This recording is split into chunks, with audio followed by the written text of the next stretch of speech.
made myself extra small today. Okay, this one is going to be a quick one.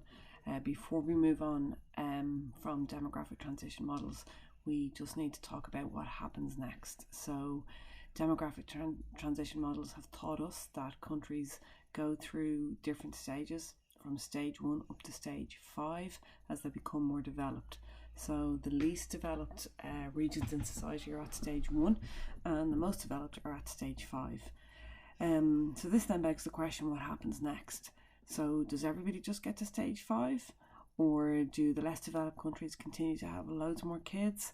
So there's a few different models that try to predict what's going to happen in the future, and you saw that in one of the video clips.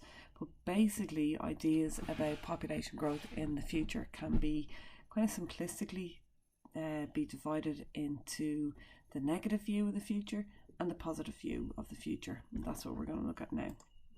So one camp would be pessimistic, and they would have a pessimistic view of what the future holds for population growth.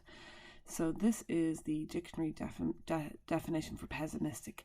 It's somebody who tends to see the worst aspect of things or believe that the worst will happen. The opposite of that then is the optimistic view for population growth into the future. And an optimistic person is somebody who's hopeful and confident about the future.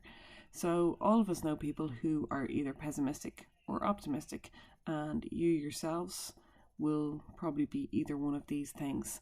And at the moment, it's kind of hard to be, well, is it? I don't know. Are you optimistic or pessimistic during a pandemic? I think I was optimistic at the start, then I kind of got pessimistic, and now I'm feeling optimistic again. Actually, I think my mood changes depending on the season. So because it's spring and it's brighter and it's sunnier, I've become optimistic again, whereas I was kind of pessimistic in January. Anyway, this is not about me. So, two different viewpoints based on the future of population growth. So obviously, you've probably seen this here. A pessimistic person might view the glass as being half empty, but an optimistic person might view the glass as being half full.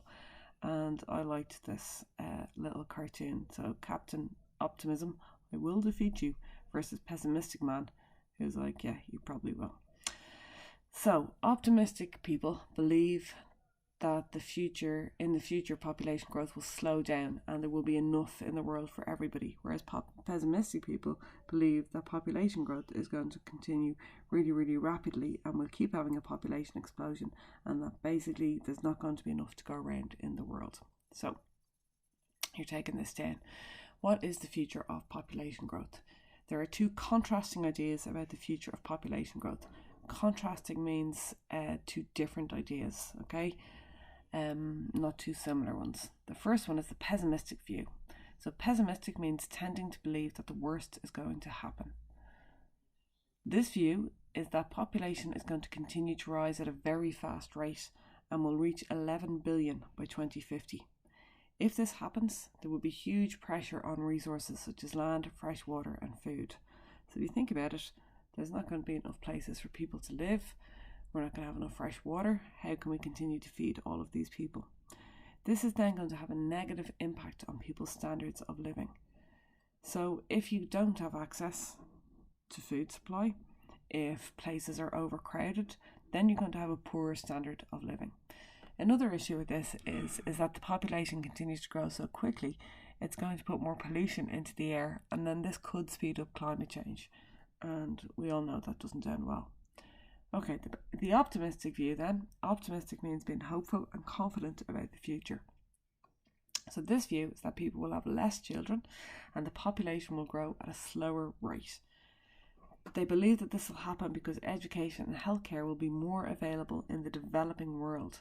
So if you remember on the demographic transition model, the developing world tend to be at stage 2 where there's really high birth rates. But if they get access to education, then the birth rates will decrease, okay?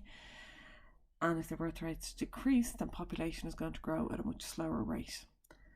And in the optimistic view, they believe it's going to take until the end of the century to reach 11 billion, compared to 2050 in the pessimistic view.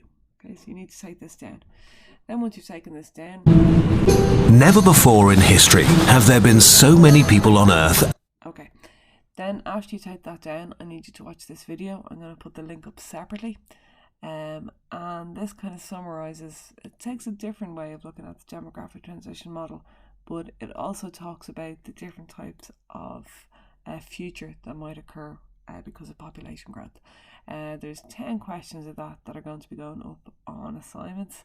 So what I'll do is I'll do what I usually do. I'll put the questions in the post so you can see them and maybe jot them down first, and then you can transfer your answers into assignments. Okay, I promised I would keep that short. Have I kept that short? Yeah, that's pretty good. Okay, I'll leave you with that.